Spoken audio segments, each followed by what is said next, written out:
దేవరకద్ర నియోజకవర్గ కేంద్రంలోని MLA camp కార్యాలయంలో దేవరకద్ర మండలానికి సంబంధించిన 69 మంది లబ్ధిదారులకు కళ్యాణ లక్ష్మి షాదీ ముబారక్ చెక్కులను ప్రభుత్వ అధికారులతో కలిసి పంపిణీ చేసిన దేవరకద్ర నియోజకవర్గ ఎమ్మెల్యే జి మధుసూదన్ రెడ్డి గారు.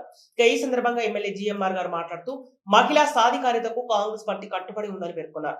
ఇప్పటికే ఎన్నికల్లో ఇచ్చిన 2 గ్యారంటీలు అమలు చేస్తున్నామని, రాబోయే 100 రోజుల్లో మిగతా గ్యారంటీలు అమలు చేస్తామని తెలియజేశారు.